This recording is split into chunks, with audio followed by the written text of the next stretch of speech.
broadcasting from the Middle Tennessee Electric Studios. Visit MTE.com. Middle Tennessee Electric, serving to make life better since 1936. This is the WGNS Action Line, talking with Rutherford County newsmakers since 1947. The WGNS Action Line. Now your host, Scott Walker.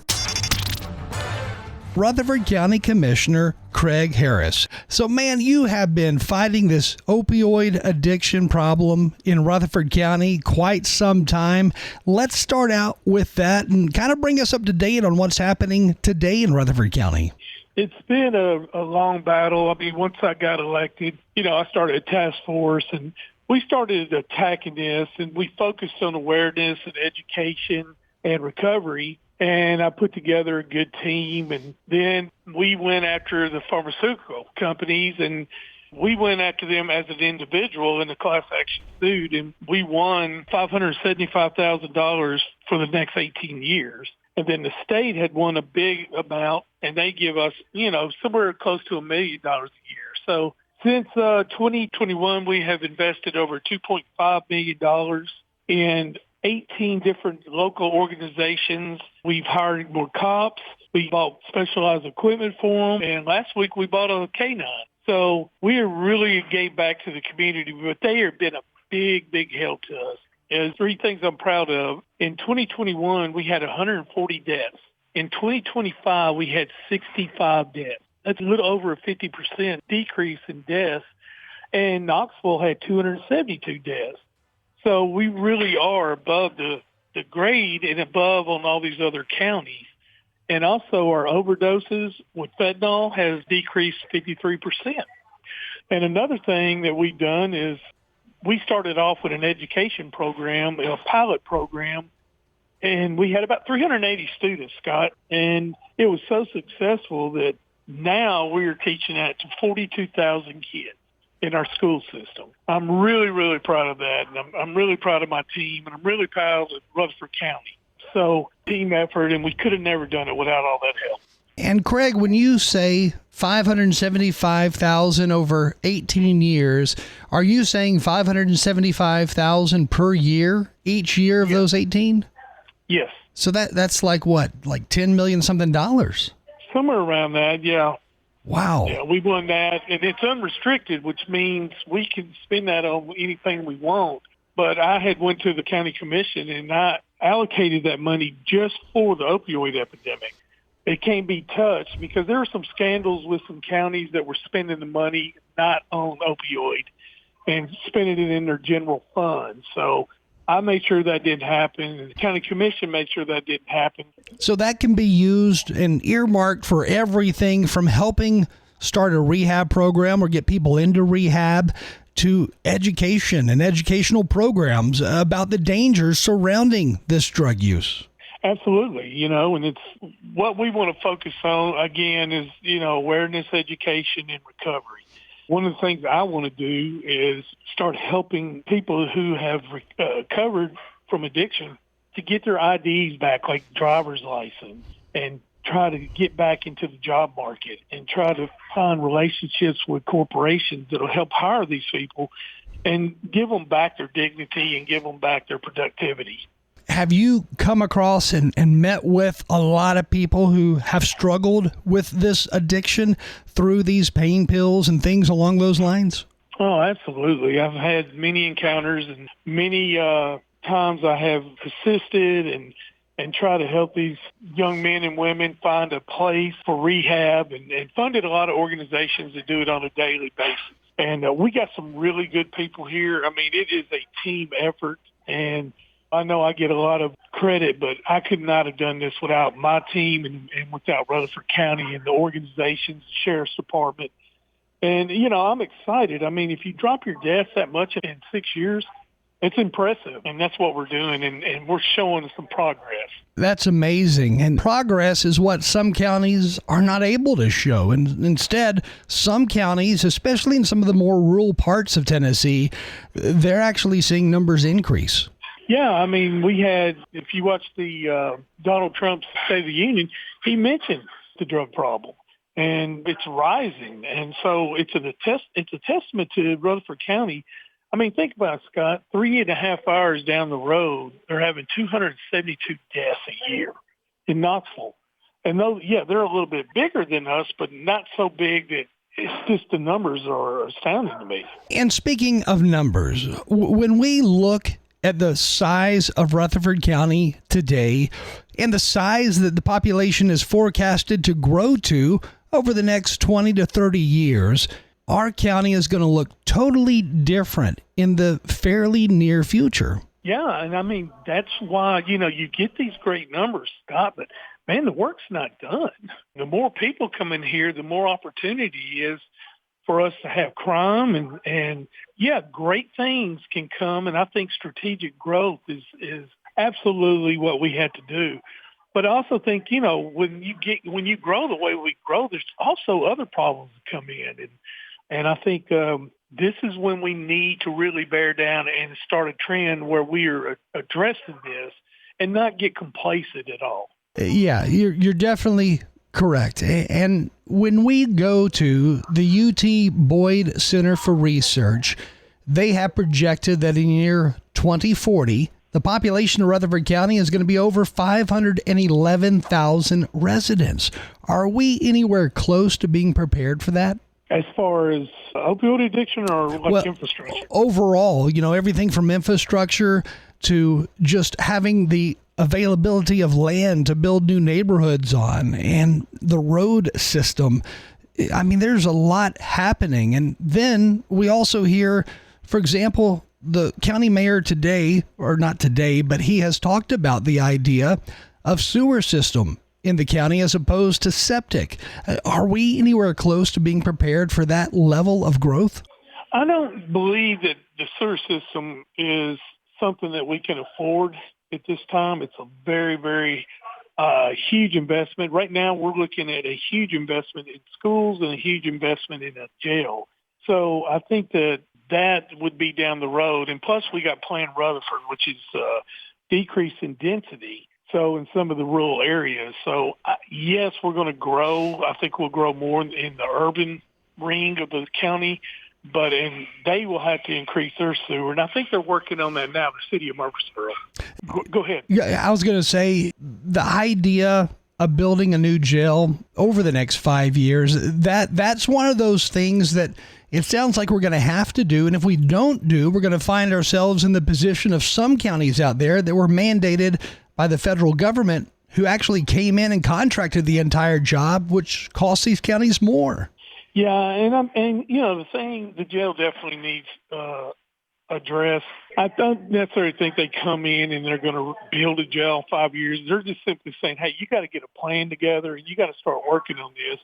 And we allocated $650,000 to give us all the numbers and all the options that we have to build a jail. I don't believe they're going to come in 5 years. I think that's not necessarily correct, but we have to start doing something. And that's really, I don't really like commenting on the jail until we get that report back so I know every single option of what we can do. But we do have to address it. And then when you look at schools and the need for new schools, because we know this is an ongoing need to build new schools. In fact, it seems like each and every year the talk comes up of building a new school, adding on to some of the existing schools. That's another area within our county that we're going to have to see a lot of growth in because we have seen the numbers of students increase pretty much every single year to now around 52,000 students in the county school system. Yeah, and if you go by the Boyd Center's report and it goes up to 511,000 people, I mean, that's 20% growth. And kids come here, but you got, Scott, we got a really good school system. We have some really good teachers, and I'm really impressed with the school board and Jimmy Sullivan. But we had a decrease in students this year, and we're at the scene at Stewart's Creek. We have to build a high school, and we've got to get that together. But that costs a lot of money. One of the things I want to do is build smaller schools. And I know people go, well, what does that mean? Well, a lot of times we build these big schools and they have empty classrooms, and then we got to get up to that point. Well, we could take off $40 million off these original builds, and we would save $3 million a year in interest payments. And we should be able to get 6 years before we need to get to that full enrollment of kids. And then we can reinvest that money of $40 million and build an addition to the school. And over a 6-year period of time, Scott, we'd save $18 million. Right now, when we do move forward with building new schools, are we using a bond service? Are we getting a loan to build the schools? Or how are we doing that today? Bond. We would be getting a bond. And that's why it's so important that we have this AAA rating, because we get way better rates than most people would that don't have it. So that's why it's absolutely necessary for us to keep our AAA rating and be financially stable and be financially strong. And you'd be amazed how much money we save on that.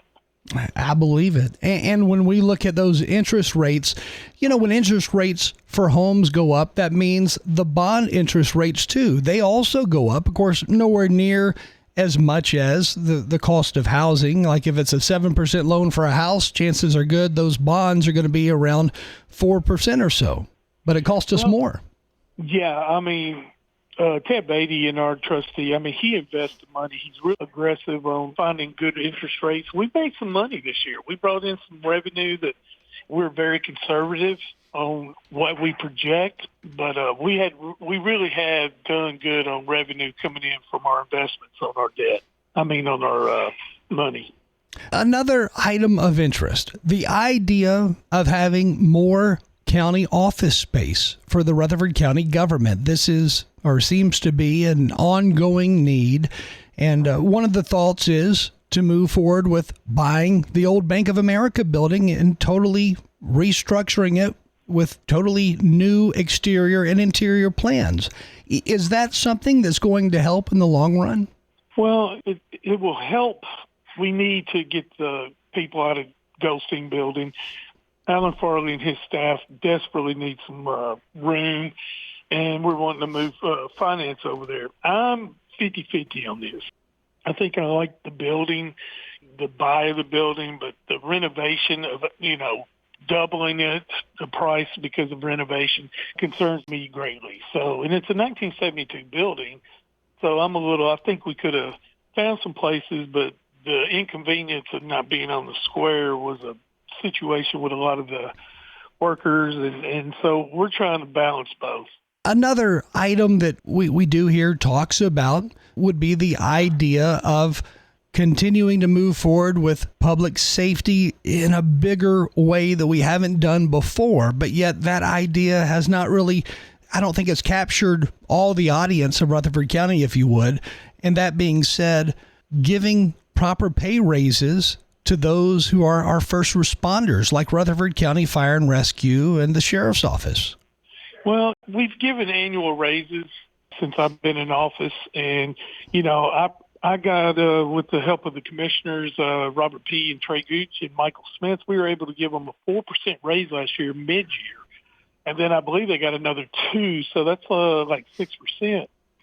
It's about paying for it. It's about not doing these emotional bills and transfer station and Bank of America. And I want to reinvest. First of all, I want to create more streams of revenue. And that's something that I'm good at as being a CEO. And that's what I said in the debate last night. We have to create new revenues because property tax is the main option, and I don't want to do that. But I think that we have some really good first responders, and I think if we have to work and keep them paid, I don't think we can be the highest paid, and I don't think we can keep up with the city of Murfreesboro, but we can pay these guys and be over the median point. And as far as giving raises and the raises that have been done in the past, are they across the board raises that all county employees have received? Or No, absolutely not. No, that's not. And that's one of the things that I was very upset with when the mayor proposed to give a certain group of police officers a raise. And I said, you can't do that, man. We got to give it across the board to every employee. And some of the commissioners voted it down and gave a segment of the police officers a raise. Now, we needed to raise them, first entry police officers, but I just believe that if we're going to do one, we got to do all. Another, I guess, concern is that what happens if the city of Murfreesboro starts their own ambulance service and then they no longer use the counties? Are we going to be in an upside down position? Absolutely. I mean, we'd lose 60% of our business. We'd lose probably 60 or half of our workforce.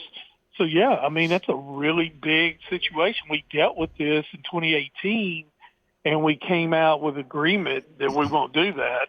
And I don't know where Murfreesboro is on that. I mean, you hear talk on that all the time, but we've been able to work that out and keep the county in that capacity to do that. But, yes, it would be very detrimental to the EMS Rutherford County. When we look at traffic throughout Rutherford County, you know, in years past, I know past Mayor Bill Ketron, he talked about the idea of a train service or some type of train service, maybe a light commuter rail that travels between Murfreesboro and Nashville. And then there are also ideas traveling between Chattanooga and Nashville. But is this anything that could actually grow legs and move forward with? That's a very huge investment. And it's massive.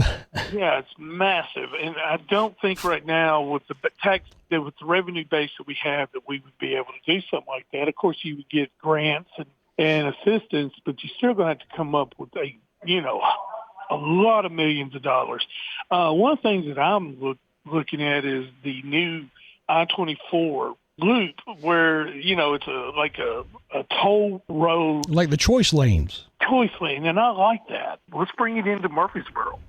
And I think that's something that I'm very interested in and something that we might be able to do, but we got to look at it. We really need to see if it works with Smyrna and then get it stretched into Murfreesboro. Again, we're talking with the Rutherford County Commissioner Craig Harris this morning. Another subject that I know is likely on your mind and a lot of minds of commissioners and the county mayor as well, but ethics.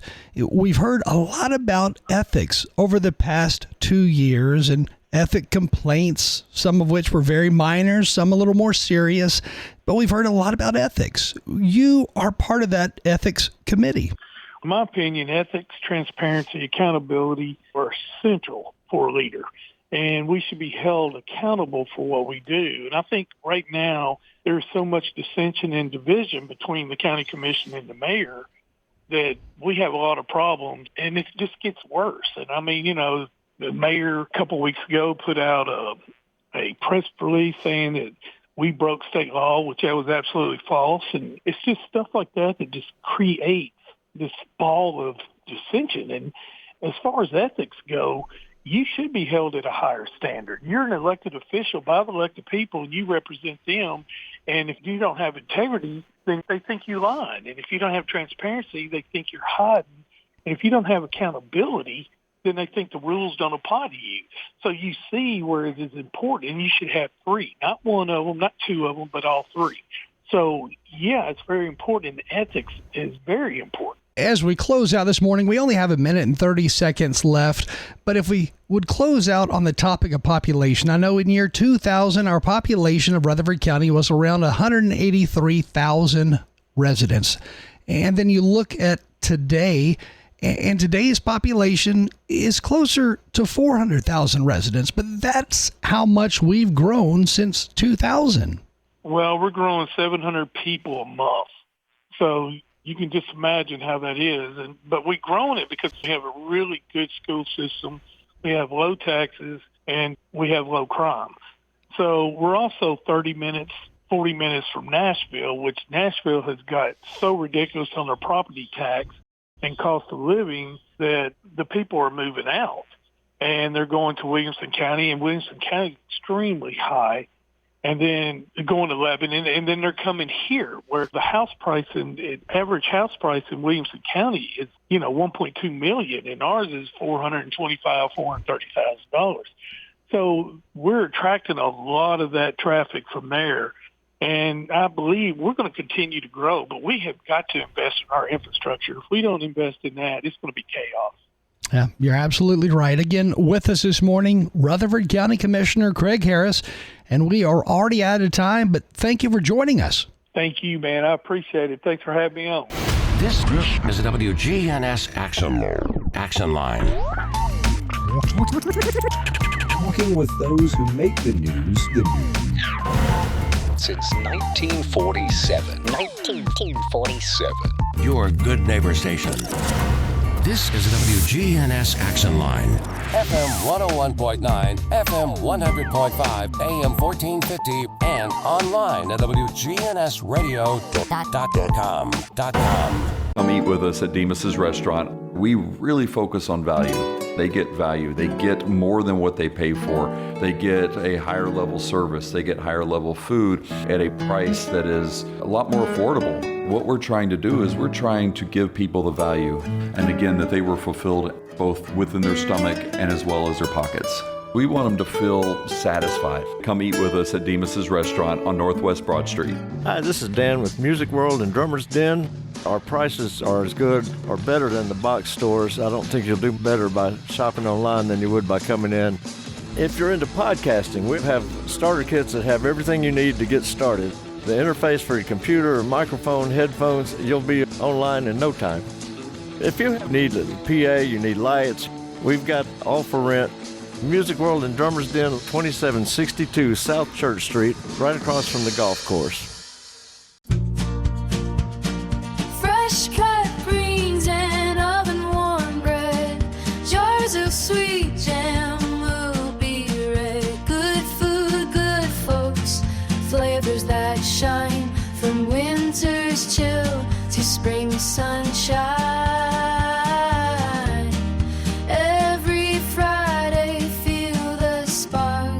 Rutherford County Market at Lane Agri Park. Local farmers with local meats, vegetables, and other produce at the Winter Spring Rutherford County Farmers Market every Friday through April. You'll find it there from frost to boundless seas, and sing we're winter tough and welcoming spring. So bundle up and make your way every Friday at Lane Agri Park. At the Lane Agri Park in Murfreesboro. South Central Bank has 2 CD specials that will help your money grow. South Central Bank has a 5-month CD with an annual percentage yield of 4.15% or a 25-month CD with an annual percentage yield of 3.8%. 2 great ways to put your money to work. You choose the term that works best for you. $500 minimum balance to obtain the APY. Stop by any of our convenient South Central Bank locations today and take advantage of our 2 great rates. South Central Bank, member FDIC, equal housing lender.